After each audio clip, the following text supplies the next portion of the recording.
Hello and welcome to the week that really was with John McGurk and Sarah Ryan for the week ending July 19th, 2024. I apologize because Sarah and I have turned into politicians and broken a solemn promise to you, our listeners. We told you this will be on video this week. Sadly, we had technical difficulties when we tried to do that last week, which explains the title of last week's podcast. So we are, on the advice of our producers, holding off for one more week. So you just have to imagine just one last time what we look like if you're a YouTube viewer. Sarah, how have you been? I'm good. Wasn't a big news week at all, was it? No, very quiet. An American presidential candidate assassinated, battles in Coolock, Sinn Féin apologizing for their feckless betrayal of their voters, Leo Varadkar resigning. It's been fairly quiet, all things told. What struck you as the biggest story of an otherwise quiet week? Well, I mean, there's scales, this historic. I mean, I think that the Donald Trump thing, as I was saying to you in our messages the other day, Keith was out for the night and I was like, oh, I'm going to go to bed early. And I'm watching this stupid thing about Truman Capote. And I was like, I'm going to get some Chinese food. I'm going to be in bed by 10 o'clock. It'll be lovely. And then you and I are in a WhatsApp group, as you know, with somebody else. And all of a sudden, just this message comes up, Donald Trump shot. And I was like, what does that mean? Yeah, I didn't even register. And I was like, I wonder what he's talking about. So I went over to Twitter and I'm sure then I was up until 3 o'clock in the morning. So It's funny. I saw the WhatsApp group messages when I went to bed because I wasn't looking at WhatsApp. I was watching TV. I saw I just happened to flick. I think I was watching something like on Amazon Prime or something, and I happened to have the TV set to Sky News. And then when I came out of the app, it was on, and it was like Donald Trump rushed off stage or something. It wasn't immediately clear what had happened.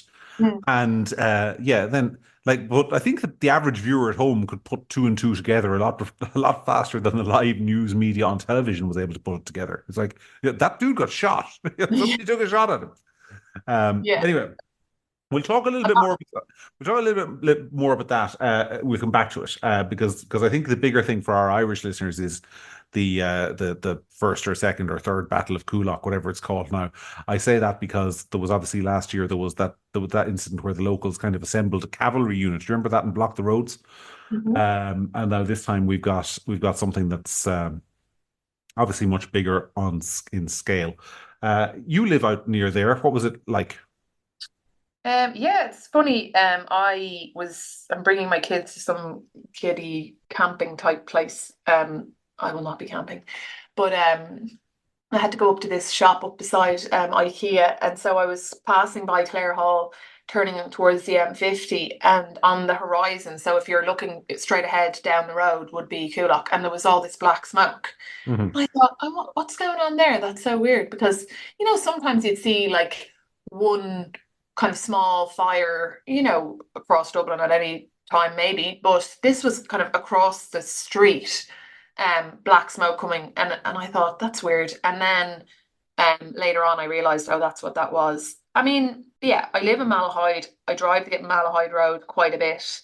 I've been watching and seeing those guys camping out there for months.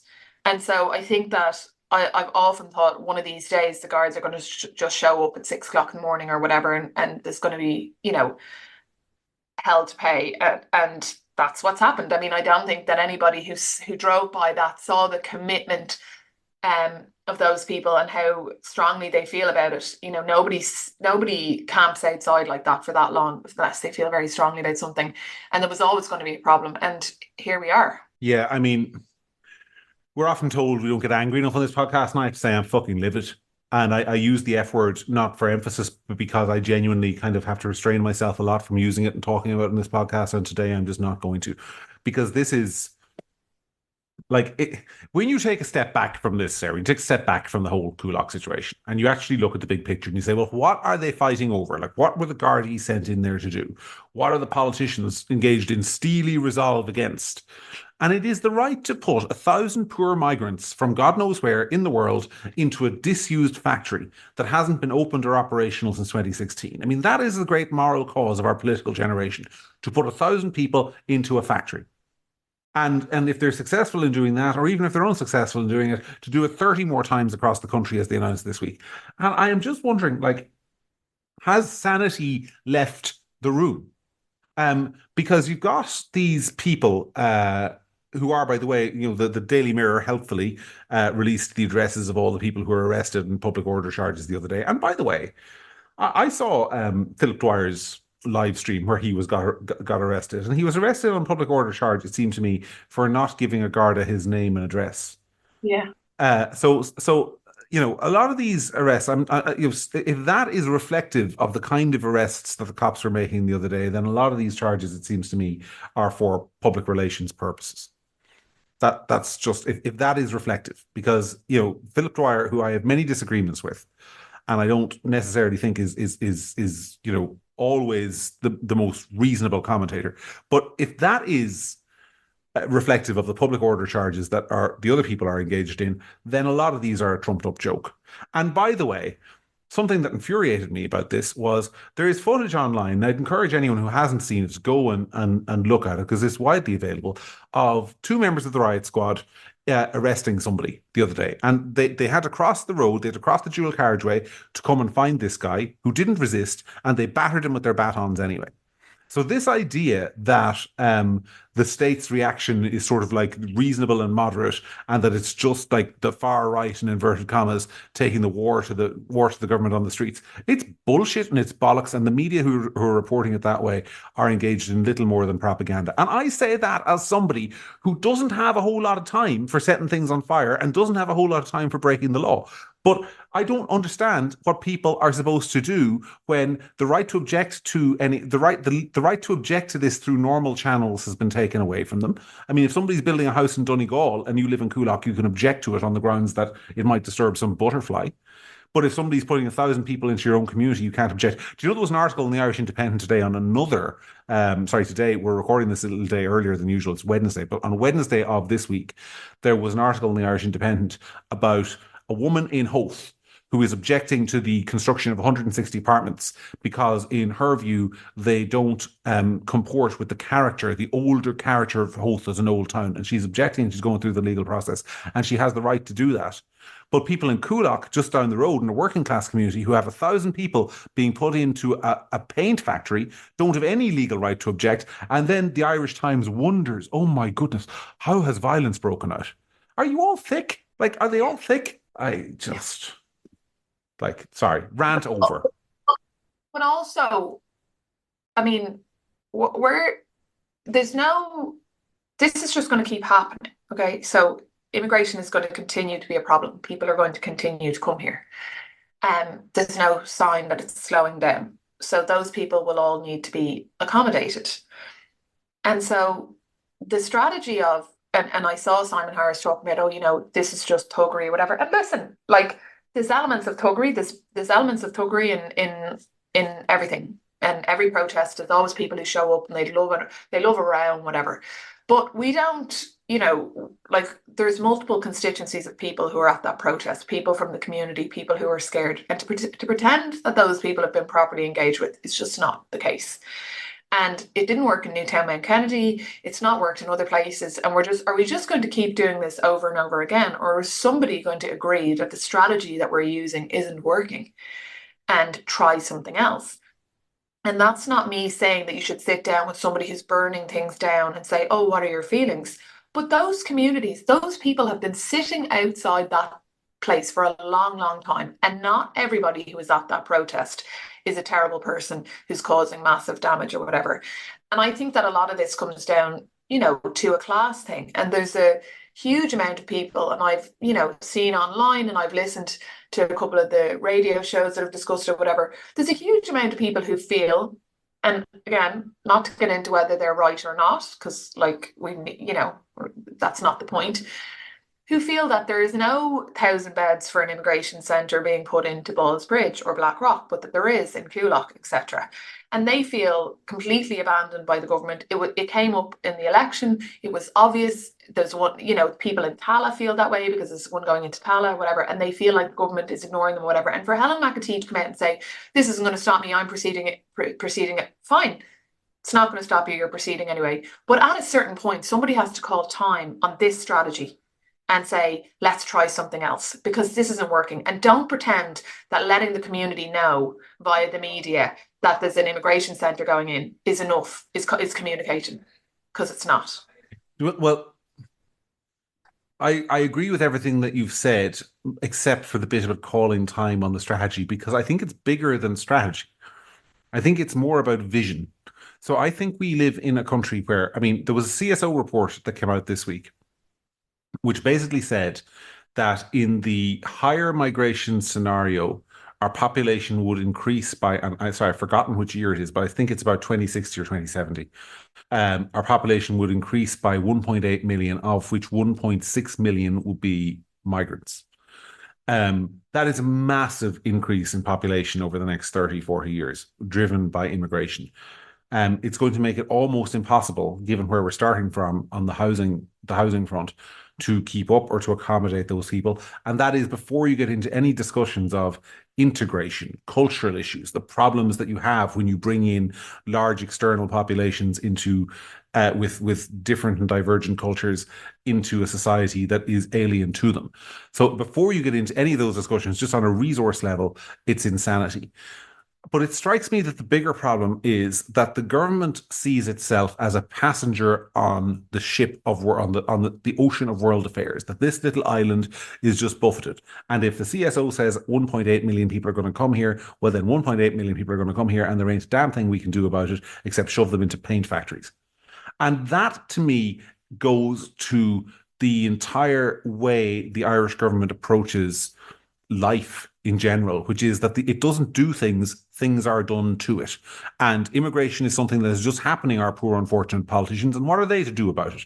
Why are you complaining to us? Sure, these people are coming and they have to go somewhere and they'll have to go into Coolock because there's nowhere else to put them. And you can shut up and stop rioting, you whores. That's the attitude. You are elected to govern the country, to steer the ship of state through troubled international waters. You are the ones who have a duty to say, actually, we can't cope with that number of people coming, so we, as a sovereign state, are going to stop them from coming here. That is an option. Other states have done it. But you won't do it because, are we allowed? Are we allowed? Would the Europeans let us? Would the Americans let us? I mean, it is. What would it look like? Yeah. Yeah, it is pathetic, and it is not just people can say, "Oh, it's Fine Gael." It's not just Fine Gael. It's not just Fianna Fáil. It is not just even Sinn Féin. It is the entire political.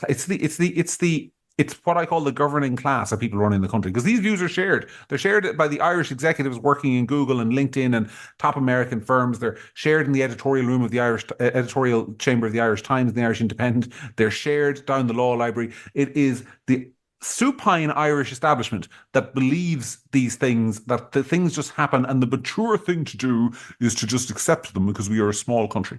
That is, I think, the biggest problem. But who knows? Maybe I'm just a heretic. No, but there's no end in sight to this. And as I've said on this podcast before, at the end of the day, you're the Taoiseach for all of the people. You're the Minister for Justice for all of the people, not just the ones you like and agree with. And ultimately, something has to be done about this.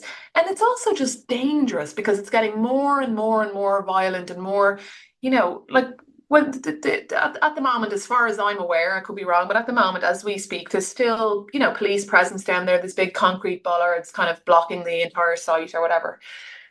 But eventually, people will be living in there and, they won't be able to keep that much of a police presence. So what happens at 3 o'clock in the morning? It's scary. You can't just continue with this situation. Yeah. Like something, I don't even want to say this out loud, but like something bad will end up happening. Somebody will get hurt, seriously hurt. And on either side, I don't care. I just, I don't want anybody to get hurt. And I think that those people who live in those communities, yeah, okay, there's a bad element, fine. There's also an element of miscommunication. There's also an element that, information is fed via the internet and some false information is spread around. And there's just the element that the government is not engaging with these people properly. And you have to change your tack. I mean, like when I was in my career years ago, starting out, and I worked in a consultancy, and if you worked on a project, and as I went on, you'd have projects that worked out really well and projects that didn't. And I had a boss who was really annoying at the time, but he used to do this thing where if something didn't work and something went wrong on the project or whatever, you were just not allowed in the meeting afterwards to blame it, to not say what you had done. Wrong. Mhm. So you just weren't allowed. So if someone, if the building that the project was happening on had been firebombed to the ground, it was still, you still had to come to the meeting with some reflection on what you could have done differently. Do you know what I mean? Mhm. And so that's the basis of, I think, the way people should come at like things like this, things that are hard, is that you have to come to the table with something, some kind of mea culpa, and say, here's what we could have done better. Here's how, here's whether it's 10% or 50% or 70%, I don't care. Take a percentage, pluck it out of the air, and say, we're responsible for 20% or 50% of this. And here's why. And how do we fix that? And how do we do this better? And when you refuse to do that and you just call people names, and it is a class thing, there is obviously, I see in the speeches like these kind of tokenistic things at the end, like, oh, the good people of Coolock. Yeah, but come on, like, spare me. Like, the whole image is that it's people in Coolock and they're this and they're that and whatever. And all this sneering and about, oh, they're not at work. I saw it all online. And, these people are Irish people just like us. So are the guards. We're fighting ourselves. And people need to just take a bit of responsibility and, like, frankly, show a bit of the government needs to show a bit of leadership and just say, okay, here's what we've done, what we could do better. Here's how we're going to change the way we do things for the inevitable other migrant centres that are going to be opening up across Ireland, and go to the table and try and fix this. Sneering about people, it didn't work in Newtown, Mount Kennedy, it's not going to work here.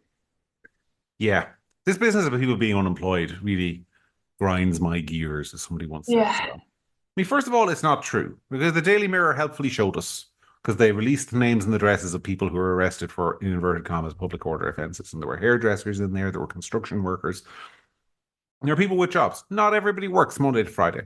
Not everybody works 9 to 5. Some people work shifts. It's But the is there reality. not also an innate snobbery in suggesting that Of somebody, course there is. I was going to come to it. There's an inherent innate snobbery. There's a desire for them to be unemployed.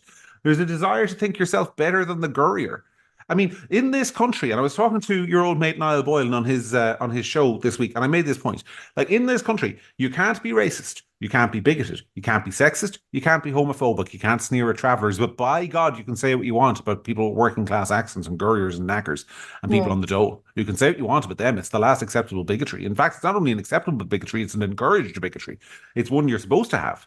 I as I said in my piece on this week, it's the underclass, isn't it? It's the untouchables.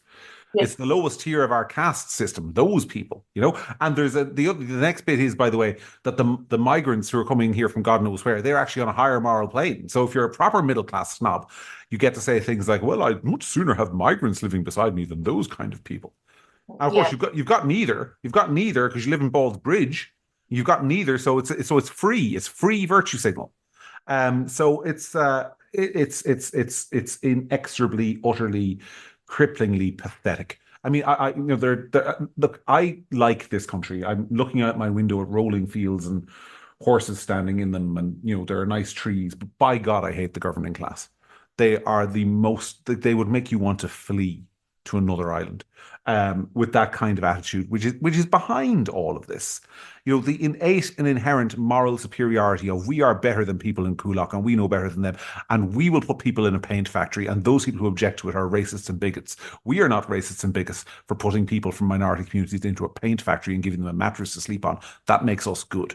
Would you go away and boil your head? Boil your head. Okay. No, Yeah. no, I wasn't speaking to you directly. I mean, No, I know, I know. I'm not familiar with that particular phrase. But yeah, and I mean, the cynical part of me feels that if you were to look at an electoral map of the country and you were a strategist and you've done your fair share of political strategy and so have I, you would really have to wonder whether or not, if you are Fine Gael, for example, that you look at somewhere like Coolock, or you look at somewhere like Ballyfermot or whatever, and you think, well, we're not getting seats there regardless, but we might take 2 seats in somewhere like Blackrock or whatever because these kind of people are, getting all their moral virtue signaling points from what we're doing. And so ultimately, the -1 in Coolock and the +1 in Blackrock means you end up with the same amount of seats. So why would you bother engaging with these communities? Because you don't need to. oh yeah, there's a huge degree of that. And by the way, at the same time, you're sticking a dagger into poor old Sinn Féin, aren't you? Yeah. Mary Lou's, but put them into Mary Lou's backyard. Let her deal with it. Let her be the anti-migrant one. Which of course we'll come to that in a second. But yeah, I mean, that requires you to believe that there's a degree of kind of malevolent competence behind all of this. That there's actually somebody sitting around kind of going, yes, this is what you call the Americans would call a wedge issue. You stick these problems into the communities of your opposition that divide your voters, their voters from them. Um, it's possible, I guess. Certainly, look, we all know you're far more likely to find a migrant centre in Drimna or Mulhuddart or Coolock or Ballyfermot than you are in Blackrock or Stillorgan or Ranelagh or Rathmines or Terenure. So, I mean, there's reasonable grounds to suspect that. But then that also requires you to think that Helen McEntee is a Machiavellian political genius rather than a dunderheaded twat. No, I mean, I don't think it's something that was like strategized for from the outset, but I think it's a kind of a happy consequence. It's something that has happened as the time has gone on. The problem with that is that ultimately, there's a mathematical problem here, and that if you look at the sums, the amount of people who are arriving, the percentage of whom are not refused asylum, or are within the appeals period.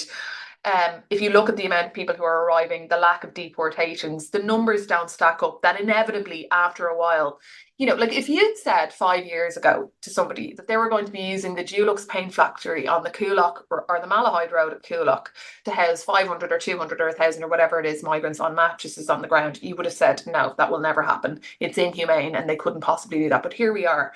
And so as the numbers continue to arrive, and there doesn't seem to be any change to that, the this spread of areas where this is going to have to happen is going to inevitably increase. We're a small island. We have limited resources. We're not able to house. We have a housing crisis all on our own with the existing people who have their feet on the island of Ireland right now. So more and more and more and more and more. There's just the sums. The sums. The sums are the sums. So we're going to end up. It's going to end up spreading. But there is a general election soon, and I would say that for the purposes of the imminent general election, what's happening now suits just fine. Oh yeah, I agree, and I don't think there's any danger of kind of like a rebellion on a massive scale taking hold in that general election. I mean, it's fairly clear that the most likely result as of right now when we're talking is that the majority of the current government is returned, maybe minus the Greens. Like that is the most likely outcome. That there's no point pretending to people that it's something else. That is the most likely outcome as we are sitting here chatting. But one of the things I was just thinking there, and talking about people in mattresses in Coolock, was it just reminded me a couple of years ago. Do you remember way back in about 2018 maybe, after Donald Trump was in power the first time for 2 years? Remember there was the massive scandal over how he was accommodating migrants along the Texas border, kids in cages, and we had RTE special reports from these facilities where people were sleeping on mattresses, and what a disgraceful way to treat migrants and how right-wing and fascist it was. And now it's the height of moral virtue. Store people in a paint factory, put them in a warehouse, put an old mattress on the floor and give them an old blanket, and well, just the height of humanitarianism now, isn't it? It's just so. Yeah, look, we could. This is actually, people say, well, why don't you get more angry on the podcast? This is why, because when you get angry, what else is there except the anger? It's all I can do is call them names, because that's what anger makes you do. It makes you call them names. Like they are idiots, they are fools, they are making an absolute mess of it, and they are causing untold social division and undermining the fabric of society in a lot of these communities. But me shouting about it doesn't make it go away. It's just what they're doing. The question is, what can people do? And the one thing they can do, which is organize politically, has as of yet been relatively ineffective, because the problem with anger is that it also makes you unelectable. And so I see people kind of charging around, organizing political movements which, are doomed to get 2 or 3% of the vote because you sound very angry. And you can't do that. You have to sound like you have a positive vision for governing the country and have actual policy platforms, rather than just shouting "stop the plantation" over and over again. Mm-hmm. So it's all very depressing. Anyway, back to the aforementioned assassination attempt on Donald Trump. I mean, it's like, do you remember that episode of this? Do you remember that episode of The Simpsons when the newscaster was doing some sort of stupid show, a stupid news thing, and then at the end he said, "In other news, the president was arrested for murder or something, and we'll talk about that next week." Like that, like just a small matter of the assassination attempt on Donald Trump. Um, it's it's a strange one. I mean, I kind of feel like it's already old news in a way that it certainly wouldn't be if the assassination attempt had been on, oh, I don't know, Alexandra Ocasio-Cortez, some Hillary Clinton.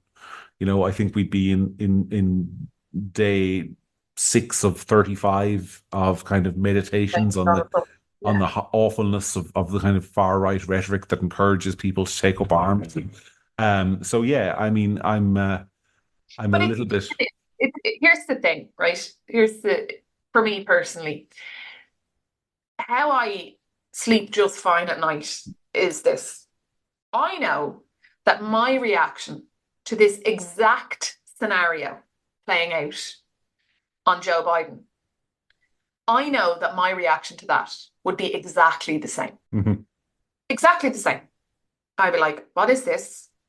This is horrifying. It gave me real kind of anxiety, the whole thing. I mean, he really could have died. I mean, it was, we're talking about a centimeter. He could have died. He could have got his head blown off in front of the whole world. And what would have happened if that had happened? So, but I know that my reaction to those two things is it would be exactly the same thing, because and we've talked about Trump loads of times on the podcast. And, one of the things that arises from this is that I always feel like I have to preempt everything by saying, well, I'm not a fan of Trump and who cares, right? I don't hate Donald Trump or Joe Biden. So I'm able to just look at it objectively and say, he's a human being, and I don't need to put a but at the end of the sentence. So all I heard in the Irish Times and different people, commentators, whatever, was a couple of minutes of rebel, rebel, rebel, democracy attack, and this is no place for violence or whatever. But Donald Trump has been stoking up. No. Just this is wrong, and it doesn't matter if you like the person or you don't. It's just wrong. It's a huge catastrophic failure of the FBI and everybody who's around. Like, I'm sure there'll be investigations and things will go on for years about what happened there, but it's simply wrong. And there are people who think that they're the be kind, morally superior brigade who are really close, if not actually saying that they would have preferred if he died. And if you have that in your head, like Donald Trump, take away the politics or whatever, these are human beings. And I know people, I hate him and all that kind of stuff. My moral compass is that I don't think anybody should be shot at and their head shot at while they're speaking at a political rally. Full stop. End of story. The end. Like, and all I saw was people, the mask slipping on people when they would have just preferred if he died. Which would have been, by the way, a much worse outcome for them politically. Yeah. Because they would have ended up with a Republican nominee who would have almost felt obliged to be more Trumpy than Trump, to enact probably with, and people know I'm not Donald Trump's biggest fan because I just don't think he's as competent as people think he is. Probably a nominee who would have been as Trumpy as Trump, more competent and able to serve 2 terms rather than 1. So they really are idiots if they think that him being shot would have been a net benefit to their cause, is my view. Especially with sorry. They're so consumed. This is the thing. It's like Trump derangement syndrome is a real thing. You're so consumed. Like, I have lots of things about Donald Trump that I don't agree with or I don't like or whatever, and I can talk about them, and I feel like I have, or you have, in this more credibility because I'm able to say, here's the list of things that Donald Trump has done wrong that I don't agree with. Here's the list of things that I think he didn't get wrong. But also, forget all that. He's someone's father. He's someone's husband. He's someone's grandfather. Maybe he's the nicest grandfather in the world, and those grandkids don't deserve to see their grandfather get his head blown off on TV. I mean, is that where we are? That doesn't seem like a big deal to me. But it is. Oh, well, he stoked up or whatever. Oh, right. I remember when victim blaming was a thing. Is that gone now? It's hard to keep up. Yeah. Have you ever had like a near miss in the car or something? Mm-hmm. Like a moment where you kind of, because I've had several over the years. Well, one I think of in particular where I just think, if I happened to be looking down at the steering wheel or I'd taken my eyes off the road for a second, I'd be dead. Yeah. Um, have you ever had one of those?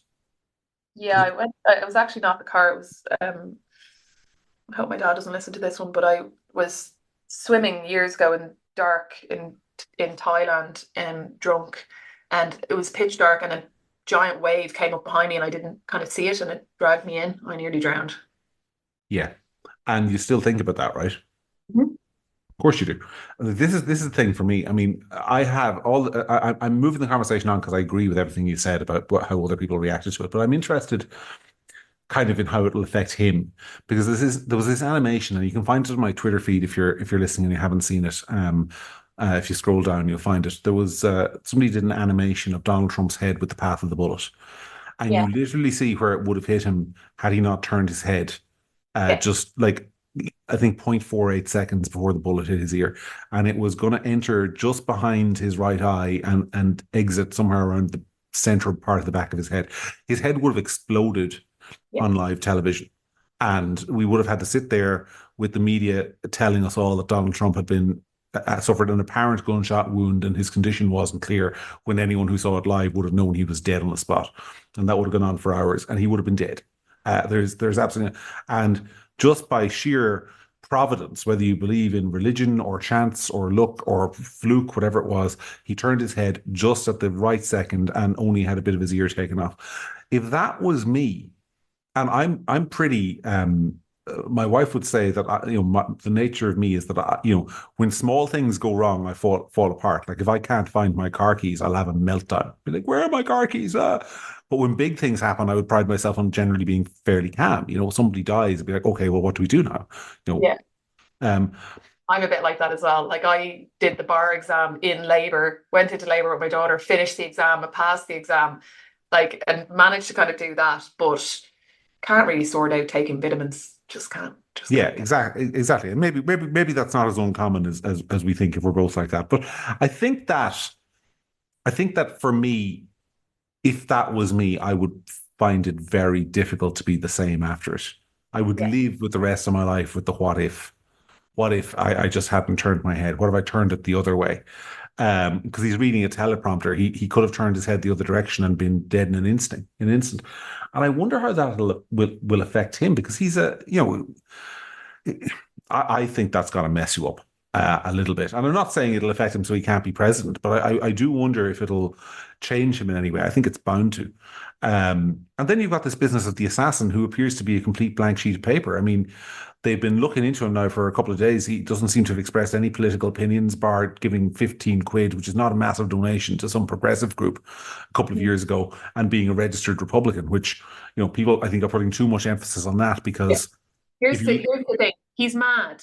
So, like, let's not read into. He's obviously mad. So, whether he was at a Democratic thing one day and a Republican thing another day, he shot at the former president and a candidate for the presidential election. Like, he's obviously insane. Hmm, I don't know if I'd go that far. I don't know if I'd go that far. I mean, like John Hinckley, who shot at Ronald Reagan, he was insane because he shot at Ronald Reagan because he wanted Jodie Foster to notice him, which is an interesting way to go about that, Okay, I well, thought. maybe. Okay, maybe insane is the wrong word. But what I'm trying to say is that he's registering with Democrats and Republicans. Like, I don't think that. I think that the two sides desperately trying to pin him on the other was a waste of time, and there's no real logic to what he's doing there. Yeah, I mean, I look, clearly, I think with a lot of these people, it's more about because no president who was assassinated is assassinated without their assassin becoming as famous. And I think I looked at the guy, he looked like a bit of a dweeb, Mm. bit of a nobody from nowhere. It should be cruel about it. I wouldn't be cruel about somebody from there or in that situation in life had they not just tried to assassinate somebody prominent. But I think a lot of this was about my guess is about getting his own name into the history books forever because the guy who shot Donald Trump would always obviously be in the first paragraph of the Wikipedia article on Donald Trump, wouldn't they? Forever and eternity. So I think a lot of these assassins have that as a motive.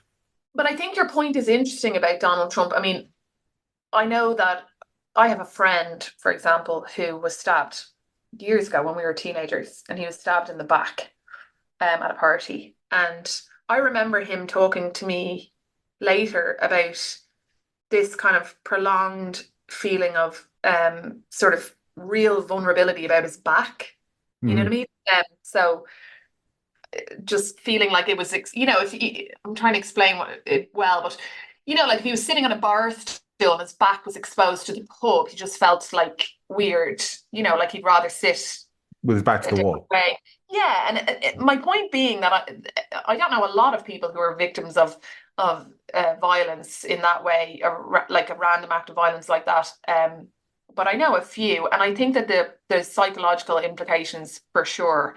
And I think that there's no way that Donald Trump doesn't feel very exposed standing up on a podium in the middle of a field the next time.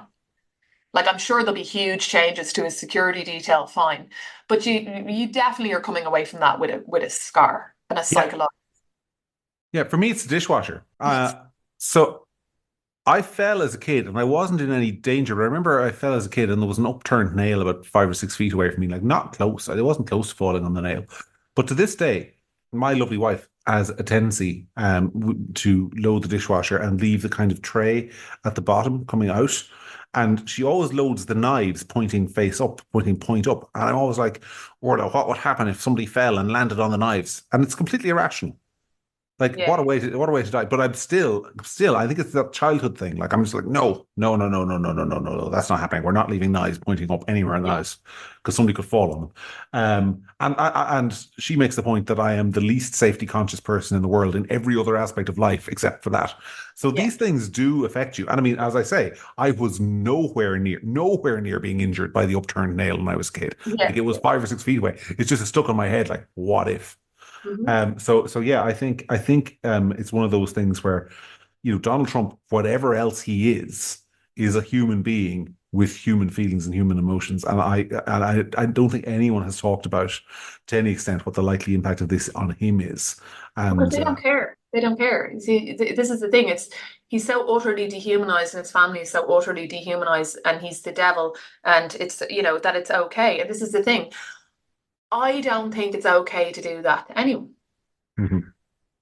And I said on the podcast a couple of weeks, for example, that I felt sorry for Joe Biden, and I think that what's happening and what it's hard to watch. And he's an old man, and I said I'm sure he's a nice old man or something. And people in the comments were furious, saying he's not a nice old man. He did this and he did that.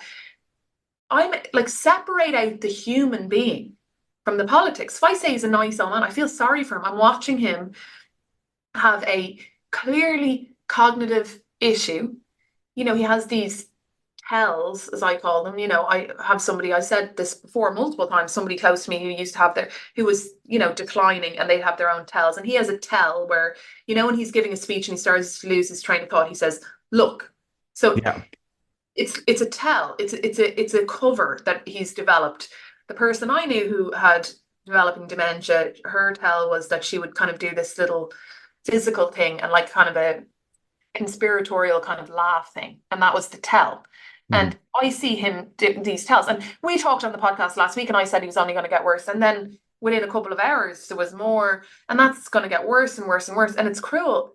Do I agree with his politics? No. Do I think he's a good president? No. Would I vote for him? No. But I'm still able to say somebody's grandfather, the day you stop being able to see a person is the day you lose a right to call yourself this, or to hold this badge of moral superiority over other people. I don't think anybody should be shot regardless of whether I agree with their politics or not. I don't think anybody should be put through some kind of humiliation ritual where they're clearly having a cognitive episode and their political parties just keeping on pushing them as the candidate, no matter what their politics are. There you go. Yeah.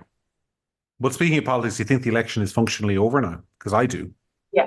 I mean, I mean, I thought it was over anyway, but I think it's certainly over now. Look, yeah. now, by the way, they say a week is a long time in politics. I mean, there's lots and lots of things that could happen between now and the election, but I just don't see how I said it before, I said it again. I think Joe Biden is in trouble with the campaign, the physicality, the emotional, the tiredness, and his condition, whatever it might be. I don't think he's up to the race. I think Trump is. I think that this has happened and there'll be another debate, probably worse, etc., etc. I don't see it going anyway. I think the momentum is behind Donald Trump now, and I think it'd be very, very, very hard to turn this around. What did you think of JD Vance? You're just saying this because you know I love a bit of JD Vance.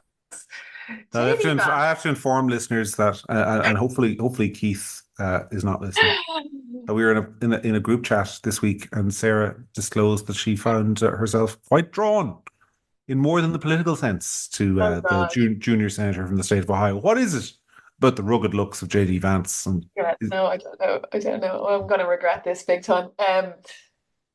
I listen, I think it's an interesting political strategy because I think ultimately JD Vance, and I'll get to my personal view on JD Vance in a second, but I think JD Vance does not bring any votes to Trump. At face value, JD Vance doesn't bring any votes to Trump that Trump wasn't getting anyway, in the same way, whereas I think Vivek he was also rumored to be one of the options. He wouldn't. He brings new votes to Trump.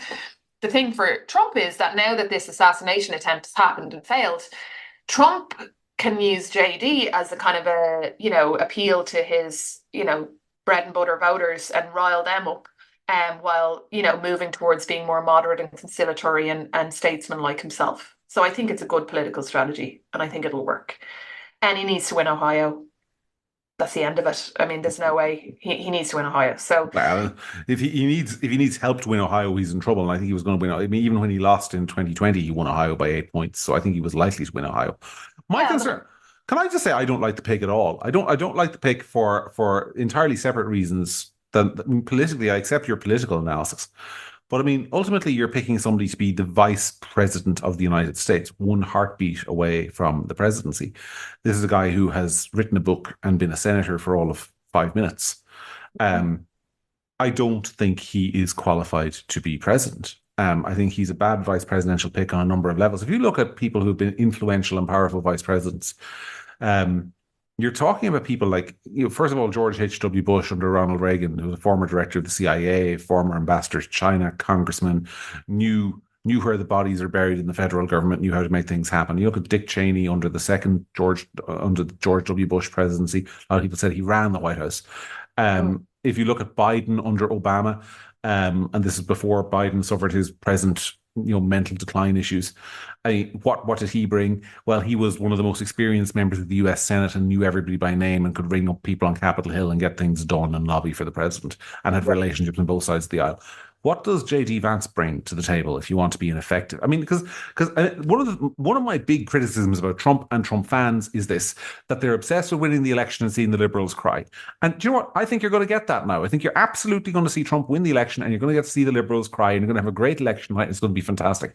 But what is the point of that if for the next 4 years everything gets jammed up in Congress and nothing gets done, and you leave in, the Democrats win the midterms in 2026, and, Josh Shapiro, who's the Democratic governor of Pennsylvania, sweeps in for 2 terms in 2028. I mean, you've got to actually, if you win power, you've got to use it. And this is what, it's the equivalent of, he can't make the mistake that the Tories made in the UK. The Tories had 14 years of power in the UK, and after it, how was Britain any more conservative? Yeah. All the problems that were there are still there. It's like if I took power in the morning and spent 4 years in Ireland, and at the end of it, the budget of the National Women's Council of Ireland was bigger than it was when I came in. You've got to actually. I love the way that's your hot. I mean, mine wouldn't be very different, but I love the way that's where you go. And all of the conservative issues that you could have picked, it's disbanding the National Women's Council is still top of the agenda. Well, I wouldn't disband it. I'd just defund it. This is the point. But my point is this: we both know defunding it would disband it because it's not self-sufficient. It's not. Yeah. Yeah, it's that you've got if you've got this energy to elect somebody who is going to be a transformational president, then they have to be transformational. And I don't think Trump was transformational in any way in his first term in office. Every achievement people point to, with the possible exception of his Supreme Court appointments, which in fairness are permanent by their nature, or at least until the appointee dies in old age, Every achievement was transient. Oh, he started no new wars. Well, congratulations. 4 years, and then he left office. And if you're going to blame Biden for 2 wars, well, Trump left office. What else did he do? The national debt got bigger. The size of the federal government got bigger. The liberalism advanced culturally. I mean, what are you going to do in those 4 years to actually reverse the trend of Western decline? I don't see a convincing answer for that from the Trump campaign, beyond kind of like, well, we're going to own the libs and make them cry for 4 years. I mean, it'll be fun. I'm not going to say I won't enjoy it. I will enjoy it, but I'm just not convinced that JD Vance is a good governing pick in the way that, say, Dick Cheney was, or that George H.W. Bush was, or that Richard Nixon was under Dwight Eisenhower, for example. Another example of a very powerful and effective vice president. I think JD Vance is kind of like the Republican Kamala Harris. That's how I would describe him. I mean, yeah, I don't think he's going to set the world on fire. What do you think of the fact that he was so anti-Trump? Trump, anyone but Trump for a while, and thought Trump was Hitler. I saw a very funny tweet from a liberal on this during the week, and in fairness, like, you got to acknowledge when the other side makes funny jokes. He said that JD Vance in 2016 was basically saying Trump is the next Hitler, don't vote for Trump. And in 2024, JD Vance is saying Trump is the next Hitler, vote for Trump. So there's a degree to which he has, I'm suspicious of people who come to those kind of a comment. Well, I pointed this out to somebody the other day. Maybe he's been on a journey. They're all the rage in Ireland. Yeah, maybe he has, and I get it, but like, I think his criticisms of Donald Trump in 2016 were valid. Yeah, I share them. That's the funny thing, that a lot of people who are throwing mud at him now that he's the nominee, particularly from Ireland, are angry at him for saying something they agreed with before. Yeah. So that said, I mean, this is not new in American politics, is it? For people who are harshly critical to be partners. I saw Ron DeSantis giving a speech at the convention this week.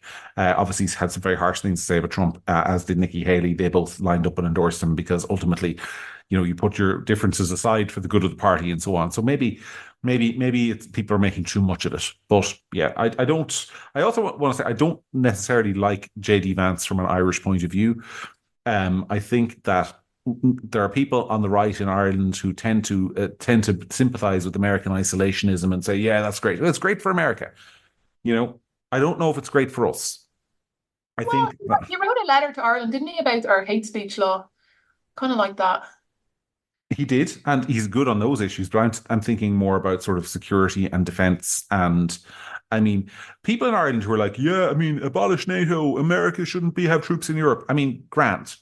Go nuts. What the end point of that is not that that Europe descends into kind of like getting rid of having a military alliance. It just means that there's a bigger European military, and more European Union spending on defence to compensate for the American withdrawal. I mean, people shouldn't delude themselves into thinking that that the Americans backing off and funding Ukraine is going to mean that the European Union isn't going to step up and provide more funding. It likely is. The European Union will see this as an opportunity to advance and take its place amongst the superpowers of the world. So I'm not as convinced as some people on the right seem to be that JD Vance's view of foreign policy is good for world peace. I think it's actually the opposite. I think it's bad for world peace because it creates vacuums and people step into vacuums. Yeah, I mean, look, I'm not. It's not me saying I like JD Vance. It's not an endorsement of his entire policy platform. I just think he has kind of an interesting story. Like, he's married to an Indian woman. They have 2 kids. He comes from, really a heroin addict mother raised by his grandmother. Like, he's got an interesting story. I kind of like that, and we'll see. I you think he's hot as hell.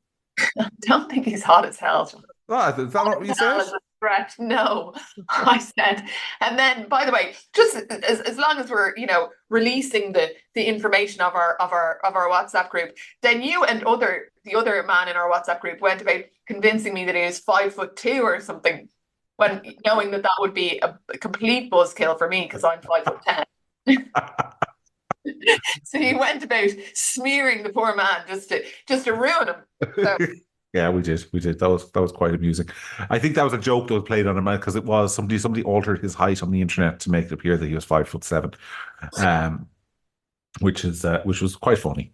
It reminds me of a Photoshop job somebody did years ago. Oh, Somebody somebody in my life where they made them implausibly small, and it was one of the funniest pranks I ever saw. Yeah. Anyway, back to matters domestic before we go. Let's have a little chat about Mary Lou McDonald. Mhm. She obviously last weekend came out and she said, look, Sinn Féin, basically, we got it wrong. We got it wrong in the referendums. We didn't listen to people on immigration, and we're going to really listen to people now and win back their votes. Yay for us. That was kind of the be all and end all of her speech. Did you buy it? I mean, I think she has to do that. I mean, there was from the minute they got, what did they get again? 13.8% or something. From the minute they got that percentage vote in the local and European elections, there was a day coming where they were going to have to row back on a few things. Sinn Féin, as I've said before, are quite good at going back to ground, going back to their voter bases, figuring out what went wrong and fixing it. And this is a part of that process. And, they're a political party, so this is what they have to do. I still think that they are very uncomfortable with, like, let's take Coolock, for example, with going too far into the agreeing with the community. They're still trying to straddle and they don't really know, what way to pitch themselves. But I think that, what they're trying to do there is release a load of, statements about things like the referendum where they can kind of row back, but it's a quiet time of the year. A lot of people are on holidays. And later on, if they're challenged on anything, they can say, oh, we've already said that. And that's, so it's politicians be politicking, like, fine. Will it work? I don't know. I really don't think so. I think that there's a flatness to their support and a flatness to their, front bench, we'll call it, and a flatness to their messaging that's just really not landing. And I think that, they're going to struggle. Yeah. I just don't think, I'm interested in politics. You're interested in politics. People who listen to this podcast are tend to be predominantly interested in politics. And so it's not that I'm watching Sinn Féin and it's not that I'm watching them and I want them to do well or anything like that. I obviously don't. But I'm interested in how they're going to navigate their way back, right? And what the strategy is. And when I'm watching this, I'm watching something that to me feels very lackluster, very cautious, not very exciting or dynamic. And it shows. They've taken their beating, they're down, and they're not quite out of it yet, and they don't know how. And so they're still trying to be someone for everyone. They're not quite sure which part of their base they're trying to appeal to. And it's coming across. And that's not me saying, oh, I would do it this way, I would do it that way. Because frankly, I don't know how you do it. And I certainly don't know how you do it with the time constraints that they have with a general election looming. But I think it's an attempt to start to claw their way back out of the hole. Maybe it makes some difference on the ground a little bit, but do you come away from that thinking, oh, that there's a former Sinn Féin voter who reads that and goes, oh, I'll come back? I don't. No, I think it's about a bubble bursting. I think it's burst, and you can't. One thing about a bubble when it bursts is you can't put it back together. Like I always go back to Sinn Féin with the RIC thing. Like you trace the bubble that the bubble that I've just said burst. I always trace that back to the decision of the Fine Gael government in 2020 to commemorate the Royal Irish Constabulary, a decision which tickled me and appealed to me as kind of an instinctive West Brit and somebody who was like, yes, well, those were Irish people too, and they died as they saw it serving their country. But there was war. Do you remember that? And Sinn Féin were the ones to say, no, the RIC were the enemy. Would we commemorate the Black and Tans? Blah, blah, blah. And for me, that summed up their appeal, which was Sinn Féin's appeal was never on policy. There was no one ever who was voting for Sinn Féin because, well, I like their childcare policy. That Yeah. wasn't, it wasn't it. It was an instinctive connection between that party and the voter along the lines of, I know these people represent me. They are patriotic, they are nationalists, they put the people first, they talk common sense. I like them, I'm going to vote for them because I don't like the establishment and they're anti-establishment and they represent me. I Yeah. think that is what's gone, and you can't get that back. Mm-hmm. Once that's gone, that is one of the most precious commodities in not only politics but all kind of marketing relationship is trust. Once that trust is breached, you can say whatever the hell you want. It's like a wife or sorry, a husband who cheats on his wife. Yeah. And he comes back and says, I'll never do it again, and you can trust me forever. And then there's a work due, and he's gone away for the weekend, and his secretary is there, and the wife is not at home, kind of going, well, I trust him. He's Yeah. gone. He's gone forever. Yeah. Once that happens, there's no coming back. So yeah, I think they're wasting their breath. to be honest. So Um, what? It's just a matter of time. You just have to give it time. You accept that do you honestly think that you accept that you're not going into government in the next general election and you just put in place a 5-year plan to try and rebuild and start to work yourself up towards being a feature in the next general election after that? well, you can never accept that you're not going to government after the election. You can't go into it thinking we're going to lose. But I think you have to lower your expectations. I think from here, Sinn Féin holding all the seats they currently have will be an outstanding result. And they won't. Yeah, but like I think so. So if you're sitting in Sinn Féin headquarters now, you're suddenly not thinking about running as many candidates as you were a year ago. Put it that way. I think you're very much kind of in a God, holding. imagine how boring it must be for them to go from one, like they literally now have to go to an election strategy where they go back to not running as many candidates. They never get it right. It's always too many or too few. Yeah, yeah. It's depressing, but I think you have to adjust to that reality. I mean, and the polls at the moment say, and the recent election results say, you are not winning or emerging as the largest party after the next election, as things stand. So you've got to do everything you can to hold those seats that you have already. But it's Um, also like what you said about America, like and about Donald Trump, which is that, you know, I think what's missing from the Sinn Féin messaging, certainly for me, and I again not obviously a Sinn Féin voter, clearly, but there's no if you're the opposition, be the opposition. There doesn't seem to be any kind of this, we know that they were planning to govern, but when they were planning to govern, they never bothered to provide opposition.